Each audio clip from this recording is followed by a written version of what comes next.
youtube.com/booktv.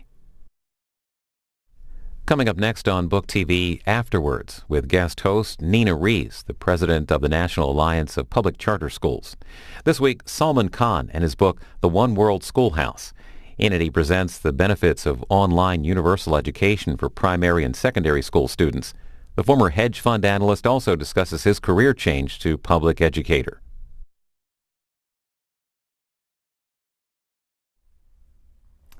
Hi, Sal.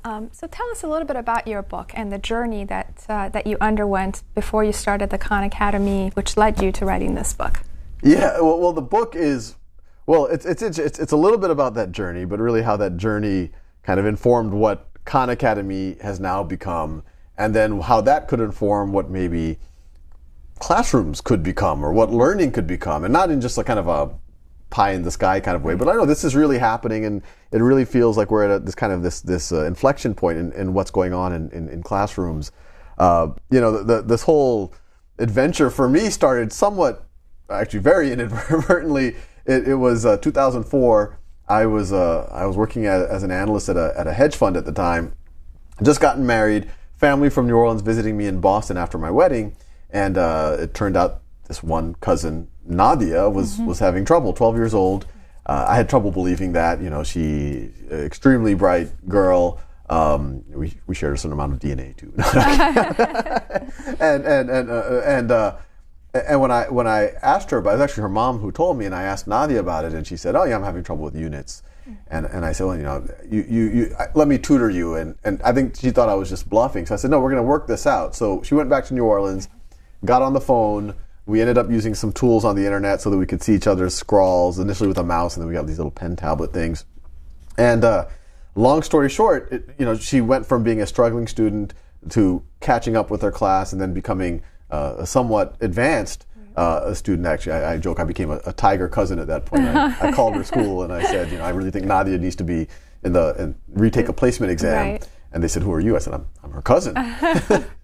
But then I started tutoring her brothers, and fast forward 2 years, word got around free tutoring was happening. I was tutoring 10, 15 family, friends, cousins, and it was at that point that and the firm I was working for, it was a firm, but it was my boss and his dog and me. We moved to Silicon Valley, and I was telling a friend about all the stuff I was doing with my cousins, and he said, "Well," and I was complaining that it's getting hard to scale. I still had a day job, all these students around the country with time zones, and et cetera, et cetera. And he said, "Well, why don't you make some tutorials, stick them up on YouTube?" And I thought that was a silly idea. YouTube's for cats playing piano, not serious. But I gave it a shot. And long story short, that kind of started getting a ton of traction. People started looking at it. In those early days, I also was working on this little software tool for my cousins, and so there was this view that, hey, maybe this could be an institution to help people.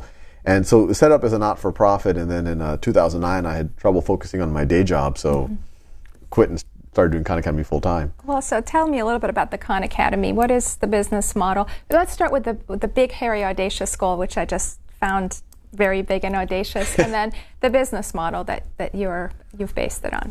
Yeah, so maybe I'll go the other way around, because when I was starting all of this, and I was sitting in the middle of Silicon Valley, I came from a very for-profit reality. Right. I had friends who were venture capitalists. Says, "Hey, Sal, let's we could fund this, and it could be this double bottom line business or whatever that means." And there was a lot of temptation there, and there's nothing wrong with that. But there was this feeling, I was getting all of this emotional reward from these thank you letters that people were sending me, and the sense that, hey, I was making these simple things for my cousin, and now, at first tens of thousands, hundreds of thousands, now millions of students are using it around the world. I'd like this stuff to be around in 100 years or in 500 years. And I don't want this, this collection of software and content and this organization, I don't want it to skew from this mission of being able to reach these people. And so, when I look at other organizations in the universe that are able to do that, last many, many, hopefully centuries, and stay true to a mission, it's a not-for-profit where there is no ownership. It's a public charity, and so I said, I should set this up as a not-for-profit, not quite understanding what that is. And I remember when I was doing that initial paperwork for it, the IRS asks you, what's your mission? And I kind of thought about it for maybe 3 or 4 minutes, and I said, a free world-class education for anyone, anywhere. Why not? So, well, why not? Well, you never want something that you can just say, check, it's done. Right, it's an right. aspiration. Yeah. And it was a very delusional aspiration at the time. When I was literally operating out of a closet. But yeah, and so the business model is we're not a business. We're a 501c3 not-for-profit, but we still have to sustain ourselves. And the way we want to, because we always want the learning side of education, we always want that to be free because we think that's what empowers people. It's primarily foundation and philanthropist driven so far, but we do think there are ways to sustain itself in other ways, whether it's licensing content or who knows what. We're starting to explore that, right. but we're pretty true to keeping the content free. Sure. So how many students are you serving right now? How many instructors? Can you give me a sense as to how large of an enterprise? So, and what's the typical profile of someone who comes to your website? Yeah, so the organization itself, we're 36 people, so we're still relatively small. But for us, it feels huge for me because last year we were 13, and a year before that we were 1. So we've been growing. Yeah. We've been growing fast. But in this past month, we've reached 7 million students, unique students. We've reached a total of 60 million unique, as the way you measure unique students on the web. Delivered 180 million lessons, 700 million problems have been done on the site, and it's students all over the world. It's pretty much every country in the world someone has used the Khan Academy in some way. 20,000 teachers, as far as we can tell from our data, are using it in their classes or with their cohorts in some type of way. So it's kind of crazy. And I call it it's surreal for where it came from. Yeah. So let's talk a little bit about how a classroom or a school can use you. This concept of a flipped classroom. Explain that to our viewers. Yeah, and I'll do two things, because this flipped classroom has somewhat been tied to Khan Academy, and it is an interesting idea, and it is, I think, a forward step. But part of the whole point of this whole book was to show people, we're not necessarily about the flip. We're actually about pushing the envelope even further than the flip. So in a flip model, right now at home you do problems traditionally. That's called homework, and in the classroom, a lot of time in a traditional classroom is spent lectures. And the flip is, and it predates Khan Academy. Early on, I had these videos out there. Some teachers were telling me, hey, you made a decent video on meiosis or on, projectile motion. I don't have to give that lecture anymore. My students can watch it at their own time and pace. They can remediate without taking up class time. And then when they go to class, that's when they can either ask me questions, clarifications, and we can do problems together. So it used to be homework. The problem sets could now be done inside the classroom. And the advantage there is the real learning occurs when you do the engagement, when you're doing the problem sets. And I think traditionally students either don't do homework or have trouble doing homework because there's no one at home to help them out. Now they're in the classroom. They have the teacher. They have their peers, which is an underutilized resource in the classroom. Not only to help you, but when you help others, you learn a lot better. And it also gives the teacher a lens on how the class is doing. When you're lecturing, it's very hard to know where people are. I mean, you might be able to poll them, ask a few questions, but it's very hard. A lot of times the students are a little bit, blank faces. Right. But now if you're doing problem solving together, you can do much more, you can understand where students are and diagnose them. And so that's the flip. It's what used to be homework in the classroom, what used to be lectures are now at home. It makes the classroom interactive. Students can get lectures at their time and pace. Great. What I focus on a lot in the book is, let's go even further, because still, even the flip assumes that all of the students are going to cover the same material at the same pace together. And what I talk a lot about is this, we've all been indoctrinated in the system. And when I talk about the system, I'm not talking about, what should be the student-teacher ratio or what, charter or private or public. I'm talking about the system. I'm talking about grouping kids by age-based cohorts. They cover certain subjects at a set pace. We grade them based on their variable understanding, and then we keep pushing them forward. And we just assume that's what school is. But what I go through great lengths to show is, no, this is actually a relatively new phenomenon. It's about 200 years. I mean, it's not that new. It's 200 years old, but we inherited from a country that no longer exists, the Prussians. And, in fairness to the Prussians and even to us, I guess, it was this, during the Industrial Revolution was the first time that people seriously thought about how can we educate everybody? Before that, it was, you're the son of a lord, king, and you would get a king, and you would get a private tutor, and the private tutor was the gold standard. It was, they're working at your pace, they're differentiating it for you. But now all of a sudden, in Prussia, there's like, okay, we want to have mass education. How do we do it in a practical way? And so, well, it's the Industrial Revolution. Well, how do we do anything in a practical way? We stick them on an assembly line, and as they go through, we kind of do something to the product, and then hopefully at the end we have a decent product. And so they essentially applied the same model to classrooms. The kids are in these buckets based on age. And it's funny, I was talking to a friend, and her child already knows how to read and everything, and she was trying to get the child into kindergarten. He's like born in October or something. Oh. And the school said, he's a very bright kid, but we can't. He's too small. And I told my friend, and she came back. She's like, yeah, he's too small. I was like, look, if that's what they were concerned about, they should be grouping them by size. Right. That's the obvious natural. But so that's the model. And so and even the flip is in the context of that model. You have, on week 3 we cover parabolas. Week 4 we cover systems of equations. And even if you have we give students grades. We give them a B, and that B shows that they have a gap in their knowledge. A C, even a D, you can get on an exam. But then you move to the next topic. Right. That's usually building on top of that, which is pretty much dooming you to failure. Exactly. And so what I advocate strongly, and we're already seeing this in schools starting to experiment or move in this direction, is if you take lecture out of the classroom, there's no longer the need for everyone to move together at the same pace. And as soon as you get rid of that assumption, you can completely rethink what a classroom can be.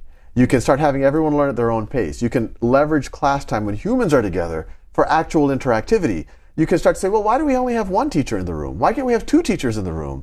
Why do we have a bell ring? And this bell ringing, this is like a factory in a 19th century factory. Why do we have a bell ringing that's saying, stop what you were doing on chemistry, you must now start English?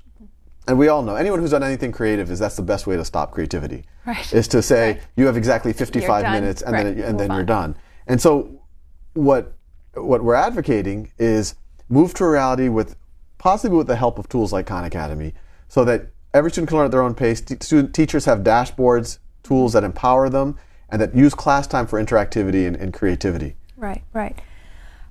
You touched on this a little bit, but explain a little bit about why is it that your platform has taken off and is getting so much attention when so many others who are kind of trying to do the same thing on the for-profit side, some on the nonprofit side, haven't succeeded? Yeah, it's an open question, and it's a question that we're constantly asking ourselves, just because we don't, whatever the secret sauce is, we don't want to lose it somewhere in the process. My best guess of why there was this initial wave of traction, from 2006 to 2000, and even it continues to grow, is those first videos. I think it was fortunate that it was just some guy making it for his cousins. I think so they were easy to use. They were easy to use. They felt very human. Yeah, exactly. And I think the big learning is that people were hungry. I wasn't the first person to make videos on YouTube. I wasn't the first person to think of teaching. As soon as radio came out, people were saying, "Oh, we'll use this to teach the world," and then TV, "Oh, we'll use this to teach the world," and VCR, now it's on demand. Right.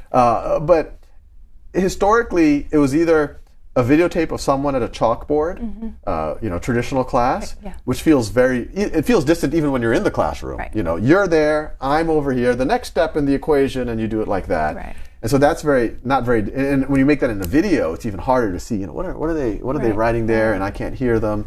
And these felt very personal. You're sitting next to me. I think the other dimension of it is just the conversational tone.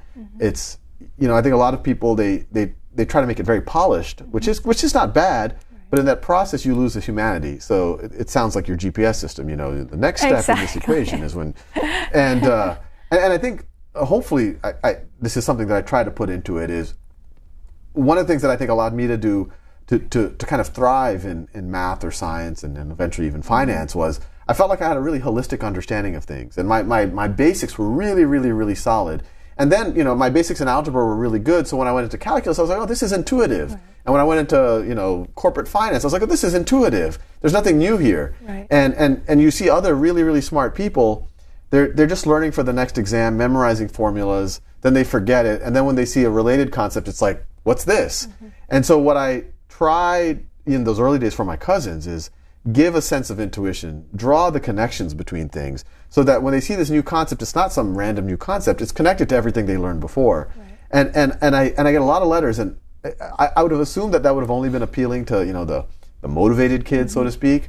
But I get a lot of letters from kids that were traditionally disengaged or demotivated, and they said that's why I was demotivated. No one was explaining the why. Well, no one was giving me the connection. So hopefully that's why people have been, I guess, connecting to the content. Yeah. So let's talk a little bit about virtual education and offering the types of things that you're offering. A lot of people are still a little wary of these reforms. They see it as a mechanism to ultimately get rid of teachers in the classroom or reduce class sizes. You talk a little bit about this in the book, and explain that a little bit. Yeah. No, and I think that's a super important point, because whenever, when we've learned in the last 15, 20 years with the internet, whenever people see virtual X, think of a robot it's like, is that going to replace the physical? Barnes and Nobles versus Amazon.com. There's a natural contention there.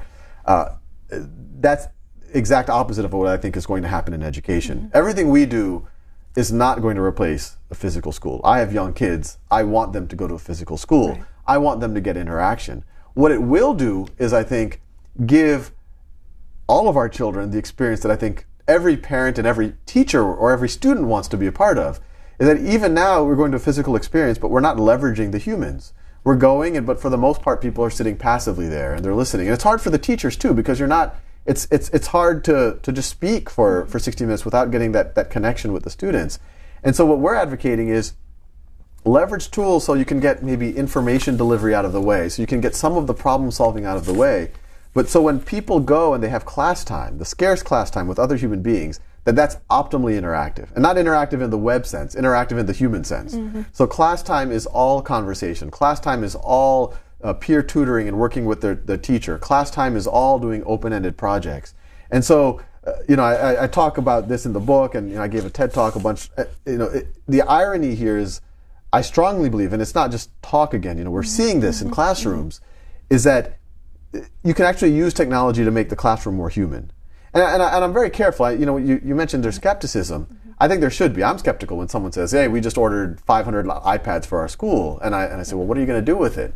Or how are you going to integrate it into curriculum? Or how are you going to leverage it to fundamentally transform what's going on? And there usually aren't a lot of answers there. And so I think it is good to be skeptical, but at the same time, there is, I think, a reason for hope. And so how do you evaluate the impact of your courses? Since, again, you talk a little bit about grades in your book and how you don't like the concept of grading. How do you know that they have actually worked? Yeah, and I'll tell you, a lot of times, when I grew up, I remember I sometimes would meet people who say, I don't believe in grades, and I thought they were these kind of like, granola bar, hippie-type people that, and now I think I appreciate what they were saying. Grades, normally when you say people who don't like grades, you usually think they're being touchy-feely, they're not being rigorous. But actually they're saying grades aren't rigorous enough. Grades are this thing that give this feeling of rigor. Oh, A, B, A's, oh, you really know your stuff. F, you don't know your stuff. One, they're somewhat arbitrary. Depends on the test, depends on how it's measured. Right. But even more than that, when you give grades, especially in the sense, if you got a C on an exam, you have obvious weaknesses. Assuming that it was even a good exam, you have obvious weaknesses.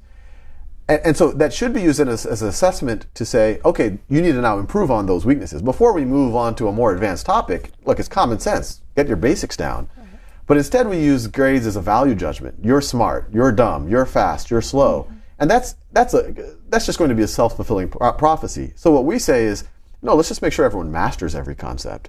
So rather than having a superficial understanding of algebra and then moving over onto trigonometry, make sure you really understand algebra deeply, and then trigonometry is going to make a lot more sense. It's going to be a lot easier to learn. And if you master trigonometry, then calculus is going to start seeming very intuitive. In terms of how we're doing it, we're working with schools. Famously, Los Altos, which is now using Khan Academy. It's probably one of the best, if not the best, school district in the country, is using Khan Academy for 5th through 8th grade as one of the tools that they use. And there we have formal studies going on to understand exactly how this is impacting students and teachers, both objectively on things like test scores and grades, but also on things on subjectively. Are the teachers more excited about their work? Are the students more excited about their work? And then on top of that, we have 3 million problems done a day on our site. We have this huge number of students, 7 million a month using our site. So we have this treasure trove of data on our site itself. And so we are building an analytics deal to, on a daily I mean, all the stuff that all these other web Right. companies are able to do, we as a kind of education not-for-profit can now do using analytics, optimizing for engagement, seeing what kind of learning is going on. Great. So tell me a little bit about, so you gave a great historical overview of how we came to educate students today, the way we're educating them. Did you always hold these views and know this information before you stumbled on the Khan Academy or the this platform that you created, or were these things that you studied afterwards? It just so happens that everything flows so beautifully. So it's been very I was curious serendipitous. as to what came first. It's been a combination. I actually think it's more of the latter. Obviously all of us have spent a lot of time in the system. I think the whole time, anybody who knew me growing up, I mean, they knew that I was always like, why is this way? Why is this that way? Wait, why can't I tutor? I used to get reprimanded for trying to tutor my. I said, no, why, this would have been a really positive interaction. Right. And so there's this question, and then you go to college and you're like, wow, people are sitting in this lecture hall. Is anything really happening in here? It seems like all the learning is happening when they're the cram session, 3 days before the final. And so there was always these ideas. And then obviously when I started working with my cousins, I started seeing that my cousins were motivated. They were, for the most part, good students. But they were having these huge gaps in their knowledge. They weren't learning things intuitively. It's called Swiss cheese learning. Swiss cheese learning, et cetera. And so I, in a very pragmatic way, started building these tools. And it was really a process of discovery, of teachers emailing me saying, hey, we're using it this way, we're using it that way. And so it's a combination of these instincts of like, well, how did I learn? How do other people I know who learn things holistically, how did they learn? What am I seeing with my with my cousins? What are teachers telling me? And then as Khan Academy got more and more traction, I started having people tell me about a lot of this stuff. I mean, I knew a little bit about the history before. I'd heard about this whole, Committee of 10 and 1890. Someone had told me about that in high school. But it was interesting that, and even the research. The original reason why I made the video so short is because YouTube limited me to 10 minutes. But then I used to have researchers telling me, no, there's actually cognitive research that shows, and that's what that's where a lot of that research from the book comes from. That like actually people, for especially dense academic content, can't pay attention for more than 10 to 15 minutes. And so it starts as, wow, so why are we doing these? Why are we using class time, this time with human beings, for these hour-long lectures or sometimes 90-minute lectures? Can't we get people to interact more? And the more I did research, a lot of these kind of just basic common sense ideas gelled with research, and that's when you feel best about it because they are common. It's weird when research tells you something very non-intuitive, but here it's telling you something very, very, very intuitive. And the only kind of hard to grasp thing is that we're indoctrinated into a strange model. Right. Now, it all makes sense. So tell me a little bit about your own education. I mean, something, despite the regimented system that you grew up in, something must have gone right. Was it a teacher? Was it your parents, you think, who kind of built this sense of inquisitiveness? And or was it, did you go to a particular type of school that was open to nurturing you as an individual and paying attention to your specific needs? Did none of these things work? Yeah, no. I mean, I'd be delusional, although I am sometimes delusional if I were to say that if none of that stuff played in. I think there was probably two. I mean, there's probably a bunch of different factors, and I'm probably forgetting some of them. One, I was blessed to have an older sister who was a very good student. So I think that projected, when I would walk into a classroom, the teachers would remember my sister and say, "Oh, you're Farah's sister, you're Farah's brother. Right. You must be." And I was like, I was like in speech therapy and stuff when I was, but they would project that, and there's actually now studies that show that projection has huge implications for your own self-esteem. So that was luck. On top of that, I went to I would say it was a public school in Jefferson Parish, public schools in Jefferson Parish, right outside of New Orleans. I would say it was the average American public schools, all of them, elementary, middle, and high school. But there were some incredible teachers there. I think in high school in particular, Mr. Hernandez, Miss Kennedy. Miss Kennedy was a journalism teacher. And actually, I would say that's where a lot of the idea is that, look, class should not be a lecture. Class should be working alongside the teacher. It was journalism class. So we had a product, a creative product, a newspaper to work on. I was the art editor, and she would give us feedback, and she was like our senior peer. And I remember those interactions. And a lot of the experience that I got from journalism, I still think about when I'm working on Khan Academy. I think early in my schooling, I think this was key and also lucky. I got into, I don't know what they call it now, these GT programs. And what they did is, you have this very structured Prussian curriculum for most of the day, but then one day a week they take you out of a different classroom and they take you into these GT classrooms. And there, you'd go into this classroom, which is essentially the kind of classroom that ideally everyone should have, where you have this it was actually Miss Roussel and Miss Krause, these two teachers, and they had PhDs in education, and I remember the first day walking into GT, and Miss Roussel said, "So what do you want to do?" And I was like 8, and I was like, "I like to draw," and then she says, "Well, you should draw more then." But she would introduce me to these things, different styles, different tools to draw. What else are you interested in? And I was like, I like puzzles.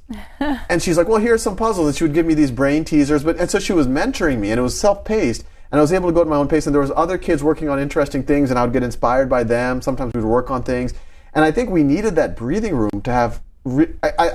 I wonder if I didn't have that experience early on in my life, whether I would have had the ability to kind of self-direct or had the ability to kind of say, oh, let me solve that problem. No one, that's an interesting thing to tackle. Right. So along those lines, do you have any advice for parents out there, first graders, second graders? And I'm asking you this because in your book you also highlight how a lot of students in Southeast Asia go to school in order to show off what they know, not necessarily to learn in school. So are there habits that you think parents can start to put in place early on, despite how the schools are approaching education? Yeah, and take everything I say with a grain of salt. I have a 3-year-old and a 1-year-old, so maybe I should be getting advice from the parents of 7 or 8-year-olds. I'm trying to get my 1-year-old off of a pacifier. Well, now that iPads are very popular. No, you're absolutely right. I mean, my sense, having kind of gone through the system, and even we're working with a lot of teachers, we're working with a lot of schools now. I would say there's a couple of dimensions here. I think it is true. Asians, whether it's East Asian, South Asian, there is a culture of school is where you go to show what you've already learned at home. Right. And I think that gives those students an advantage of having this kind of buffer of they're learning stuff maybe ahead. And I'm not saying that necessarily has to be the way, but that is a way to ensure that your student in the Prussian model doesn't get, falls behind. And as soon as they fall behind, all of these negative kind of self-perception things, and they start to reinforce each other. So I would do, I'll tell you what I would do with my own children. I would do some combination of engaging them with a lot of the content in a way before it becomes stressful. So when I was teaching Nadia algebra when she was in algebra class, it was stressful for her because she's like, I need to catch up, I have an exam on it. When I started teaching algebra to her younger brother who's in 5th grade, he thought it was fun. Because there's no stress here. It was just a fun thing his cousin was teaching. So at least expose your kids to the ideas in algebra and physics and biology and chemistry early on, so that when they see it in school, they've already had some exposure. The other thing I would say is don't overschedule them. I think sometimes the same parents that would do the teaching ahead of time, at the same time will also, you have piano lessons, you have soccer lessons, you have everything. And I think there's a value there, definitely. But if it's complete overscheduling, you have the loss of time for the child to develop their own creativity. Kind of what I had in that GT class. So, frankly, in the 80s, I was a latchkey child where, my mom was, she worked these odd jobs and would come home at 6 or 7 o'clock. And so me and my sister would just hang out, and some of it was wasted watching TV, but a lot of it was just like, I want to build something, or I want to draw, or we would like make up games and stuff like that. And kids need that. They need that free space. And maybe if they're blowing it all on video games or watching TV, you need to push them a little bit to, or do something creative with them. Right. But they need that time for creativity. And the last thing I would recommend is that the parents themselves engage in learning, because you set that example. If you're 40 or 50 years old and you're going back and learning algebra or cosmology or English lit, it's a huge signal for students. Right.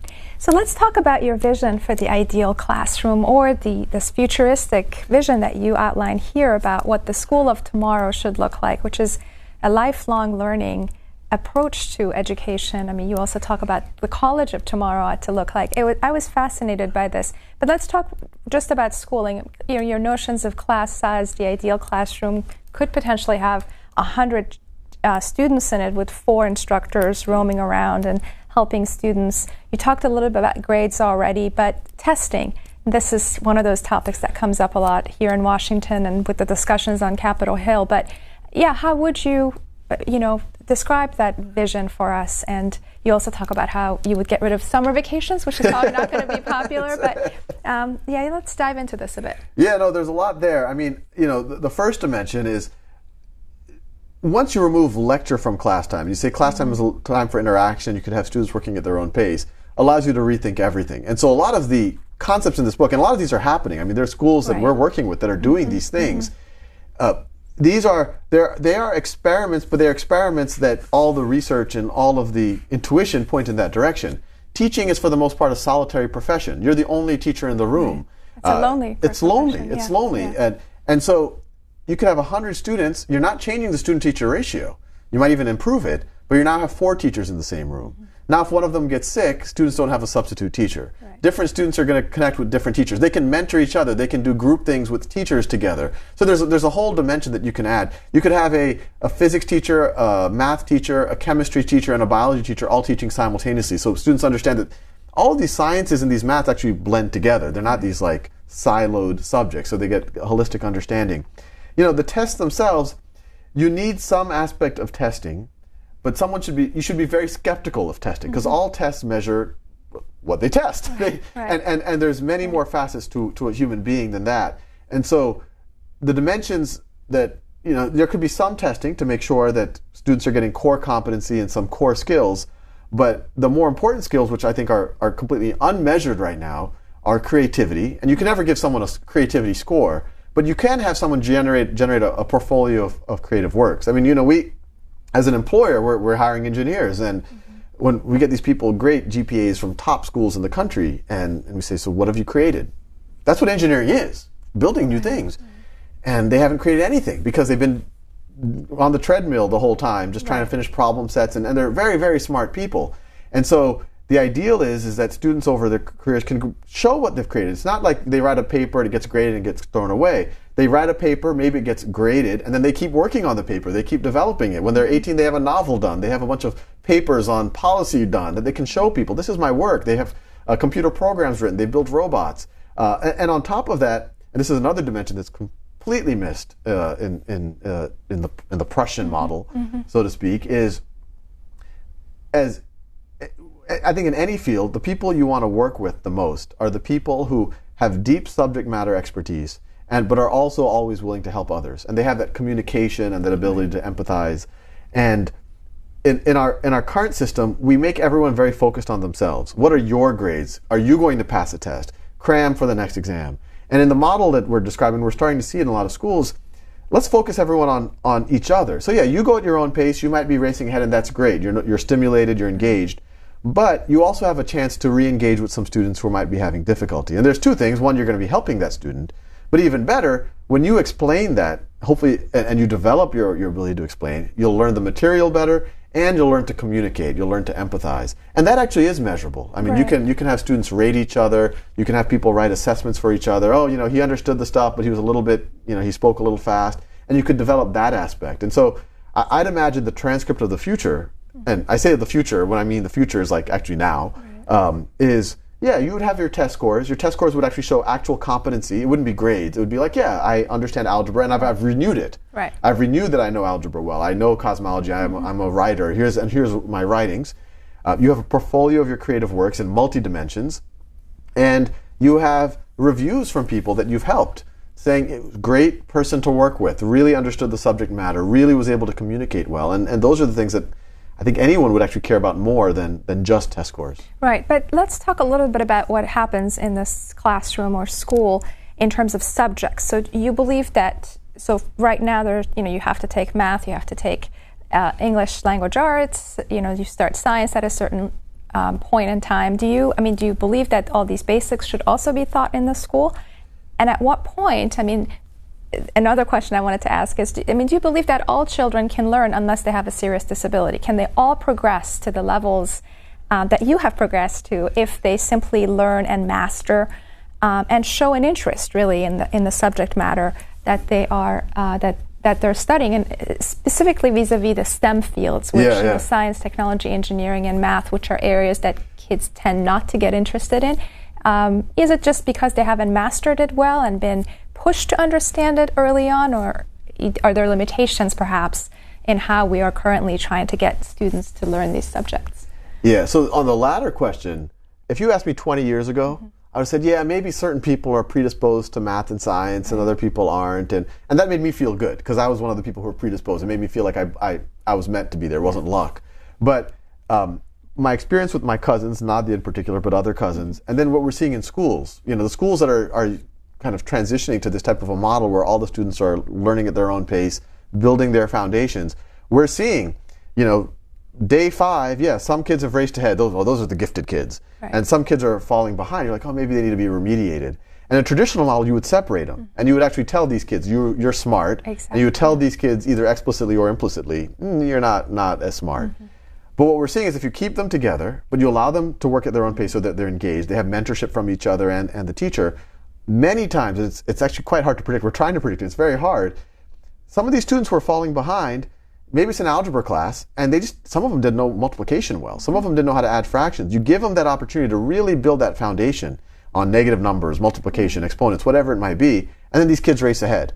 So their problem wasn't that they had some cognitive inability to understand algebra. Right. The problem was they're sitting in an algebra class, and for some reason, they didn't understand how to multiply, or they didn't understand how to add fractions, and then you're just going to feel silly in an algebra class, and you'll disengage really just to protect your own self-esteem. So I'm actually now more and more convinced that pretty much everyone, barring certain exceptions, could, we don't know where, we're still learning, we don't know, but progress far ahead. And we're even seeing it, in these classrooms.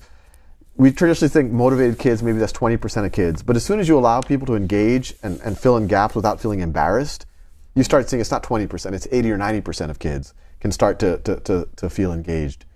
In terms of the first question about like what subjects and how, I think it is an interesting, and I talk a little bit about it, is the subjects that are taught now are somewhat arbitrary. They were decided in 1892 by the committee of 10, mainly male university presidents who did not know about, this was before the Federal Reserve existed, the interstate highways existed, knowledge of DNA, and, a bunch of other stuff. And they decided that, at age 14 you should learn algebra, at age 15 you should learn geometry, at age 16 you should learn trigonometry. So, you should learn physics your senior year in high school, you should learn, that's when it was decided, and it hasn't changed since. And I love all of those subjects. I think they're all fascinating. But I think there are obvious questions. Should there be more statistics? Is statistics more valuable than calculus, or at least as valuable? Should there be some knowledge of economics? Who knows what it'd be? I won't. It's for society to decide. But the general idea is, at minimum, it should be rethought within the last 120 years. There is grounds. The world has changed. We should think more about what these subjects are.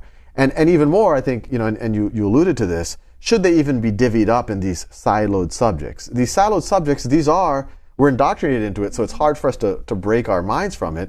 This is the factory model. This is, you're at this machine in the factory, and so this is what will be poured into the product. Okay, now you're going to have the paint applied to you. Now you're going to have the chemistry applied to you. Now you move on. Now you're going to, and for some people that might chip a little bit, that's fine. That'll be a cheaper product at the end. But the reality is chemistry is halfway in between physics and biology. And physics is halfway in between chemistry and pure mathematics. And all of them actually have an aspect of philosophy to them. All of them have an aspect of aesthetics to them and whatever else. And writing can be critical, and logical thinking is across all programs. You could have something like logic, which is across everything. And so I think the reality we're moving to is, yes, you will show competency in things. Say, I understand this domain well. So you can go take an exam and then renew that exam to show that, yes, I still understand that topic. But while you're in school, some might be preparation for that particular competency, but most of the time will be blending it, where you're not working to pass an assessment, you're working to create things. And so in the process of creating things, whether it might be a novel or a robot or a business, you're integrating all of these things. Anyone who started a business, if you're starting a tech business, there's art, design, there's technology, there's quantitative thinking, and there's writing, and there's just human skills. And you need to integrate it. That's what actually matters in the real world. And so when you break yourself from this assembly line model, you give yourself the freedom for people to pursue these type of things. Right. So why not create a Khan Academy charter school, or even a Khan Academy private school? Yes, so it's I'm sure you've thought of it at least. Yes, no, we go back and forth on that, but we're thinking about it. We're thinking about it. Where would you put it? Which country would you pick to? Well, for selfish reasons, I would probably put it in Mountain View, California, which would be maybe walking distance from. No, but seriously, I think it's interesting because, and this shows the emphasis we put. I think a physical experience is incredibly, incredibly important. A lot of people in Silicon Valley say, well, you're at scale already. You're reaching 7 million and you're growing. You're doubling every year. You could reach 100 million students in 5 years, maybe a billion. And why are you even thinking about the physical, or why are you thinking about physical schools? And I always say, well, that's because that's the core. And I also think you need. You might say, well, why focus on one school that might be able to reach a few hundred kids when you're able to reach 100 million maybe one day? And the idea is, if you can show examples of this, and there are schools that have already moved in that direction. Los Altos has moved in that direction. Summit Prep, which is a charter school, they've broken down walls. They have multiple teachers teaching classes in these kind of epic environments. If you show examples of this, then I think that's what moves the dial forward. So how much would be the tuition? The tuition would be, I was looking at Avenues, the new school in New York, $40,000 a child. Well, that's the interesting thing. And it was built without this book and a vision behind it, right? It's a lot of marketing. Well, no, the money is fascinating. Education is someone asked me recently, can you ever spend too much on education? And to some degree, the answer is no. I mean, it's such an important thing. But at the same time, if you're going to spend that much money, you have to think seriously about how you're spending it. And I've met with some, officials about this, and at public level, charter, private schools. And regardless of the school, I say, how much do you spend per pupil per year? If you ask a private school, some of them, $25,000, $30,000, $40,000 a year. You ask a public school, some states it's as low, it goes down to $5,000, $6,000 a year, but most states, especially on the East Coast, it's $10,000, $15,000. New York City public schools, $18,000 a year. Cambridge, Massachusetts, $25,000 per year per student. And I say, okay, and what's your average class size? And they'll usually say some number between 20 and 30. I said, okay, private school, you're charging $30,000 a year. That's 20 students. That's $600,000 per classroom. That's essentially for the what's directly impacting the students? The teacher, the classrooms, and maybe the textbook. That's it. All I can figure out is maybe there's $100,000, $150,000 being spent there. Where's the other $250,000 or $300,000? Same thing at any level.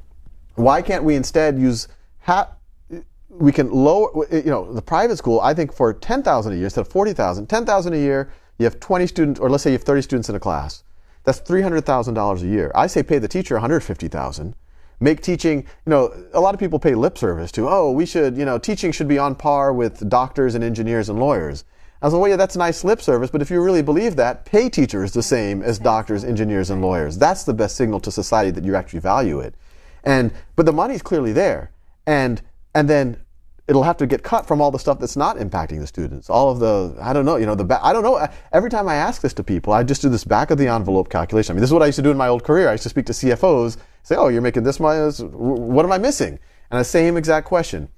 $15,000 a year times 30 students is $450,000 a year. Mm-hmm. The fully loaded cost of the teacher is less than half of that. Plus the where is that money going? Right. And so I think you could do a very good model for what public schools are spending. Definitely some of the more, the systems that are spending $10,000 plus. Mm-hmm. Mm-hmm. So talk a little bit about how Bill Gates came to discover you. And I just thought that chapter was so interesting. And what was it like to find out all of a sudden that Bill Gates was watching your videos, and what went through your mind? I still wake up in the morning sometimes wondering whether that was all like made up or a dream. Right.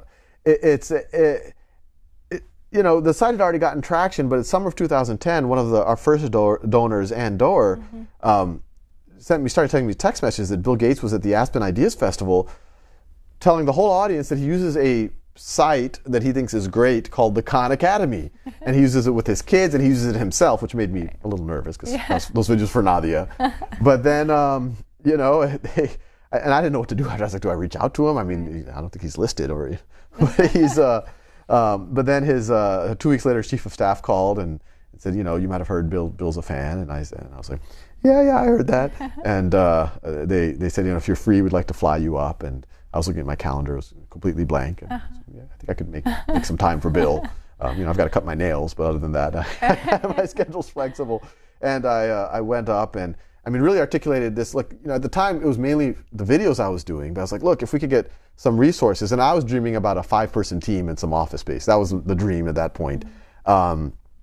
we could build out the software that I started doing with my cousins, so students can get practice, they can get feedback. We can start building a community on the site so that students can help each other. We could build dashboards for teachers so that they could use it to diagnose students and leverage class time more effectively. And him, and then later Google as well. They were strong believers in that. Great. So you talk a little bit about talent and creativity in your book, and we talked a little bit about this earlier on. But do you think, in the advent of all these, not advent, but since a couple years ago there were books focused on talent. Talent is overrated, the talent code, you name it. So, and I've read all of them myself, as I have a 7-year-old who I'm trying to foster into a talented individual. Do you think talent and creativity are things that can be, in fact, taught to children, or are they? I don't think they're. I'm not sure, and frankly, I think no one is sure. Mm-hmm. My sense, through both observation and just even seeing what's happening there, is it's not something that's taught, but it's something that can be untaught. It's not something that it can be fostered or it can be suppressed, both talent and creativity.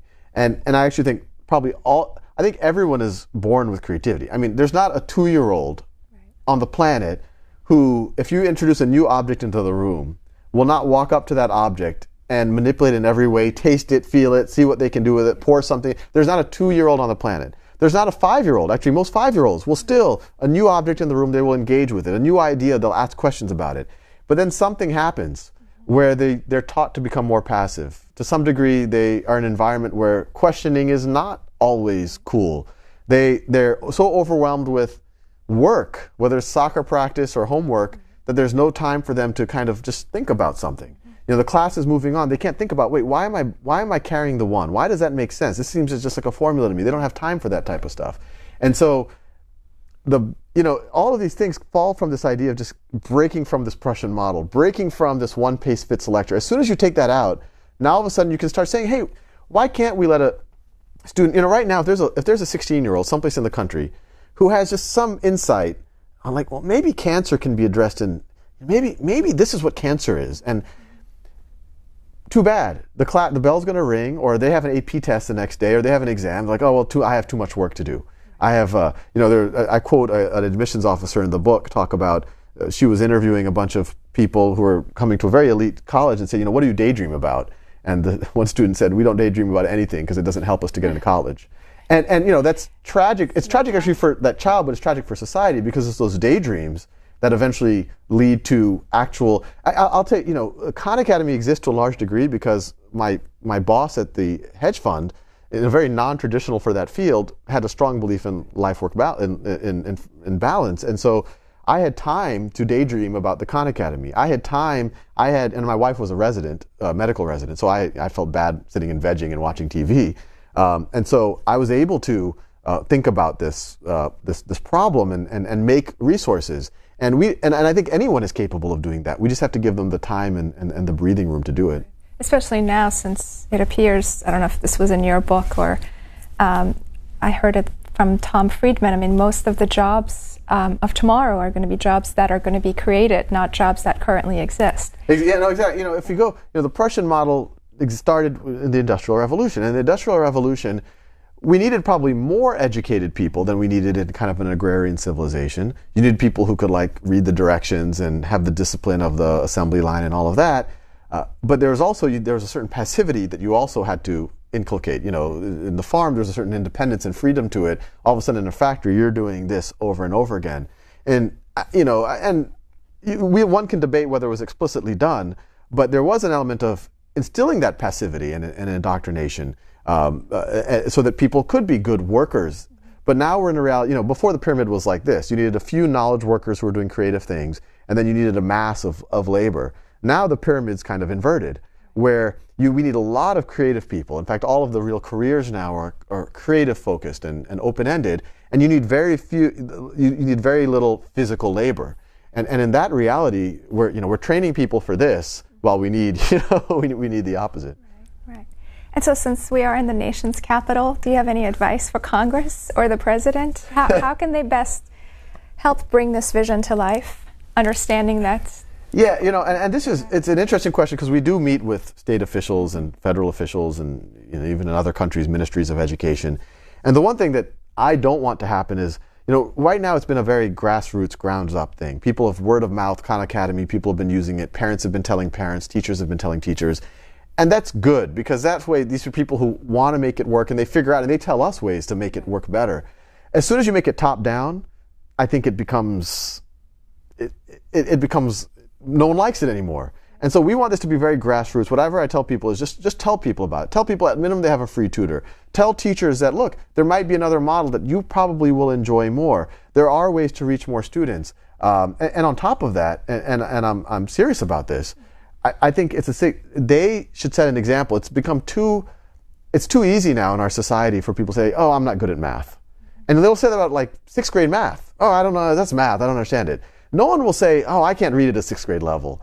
Or I can barely write. No one says that. But people say, you'll hear politicians say that. You'll hear CEOs say that. You'll hear people in the press say that. And I think that messaging should change. And frankly, the only way that it could change is if they directly engage with it. I mean, it's shocking how many people are engaged in education policy where they don't know the subject matter themselves. They're like, oh, I'm not good at math, but this is how we should test math teachers.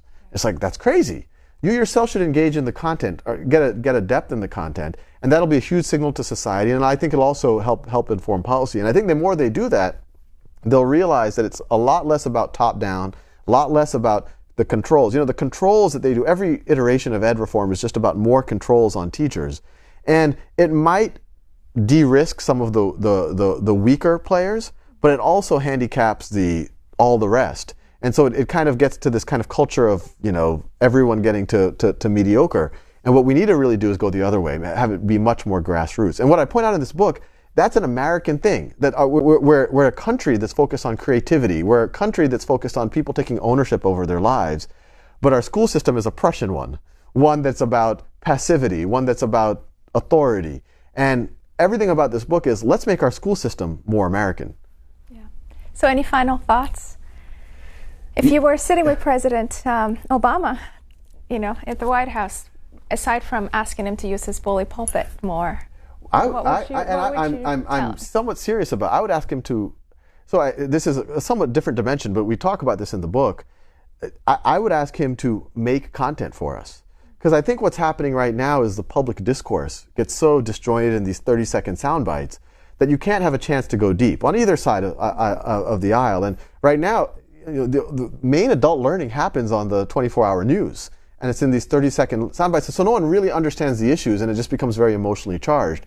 And this form factor, this way, it's a chance for Obama to really explain why he makes the decisions he does, and maybe the opposition to really explain why, and get to and diagram it out, and even have a quiz afterwards to make sure that people are retaining it. And it would kind of fill in that gap in learning that, frankly, people are crazy. Some of our most popular videos are about credit default swaps, or the healthcare plan, or the difference, the electoral college. These are gaps in people's learning, and adults of any age want to learn that. Yeah. Well, it was a pleasure reading this book. It was nice meeting you. Thanks for joining us. Oh, no, it was a pleasure. Yeah.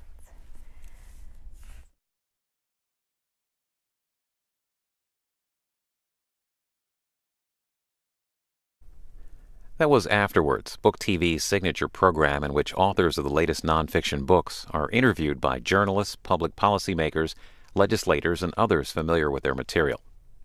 Afterwards airs every weekend on Book TV at 10 p.m. on Saturday, 12 and 9 p.m. on Sunday, and 12 a.m. on Monday. You can also watch Afterwards online. Go to booktv.org and click on Afterwards in the Book TV series and topics list on the upper right side of the page. With the upcoming election, Book TV continues our focus on politics.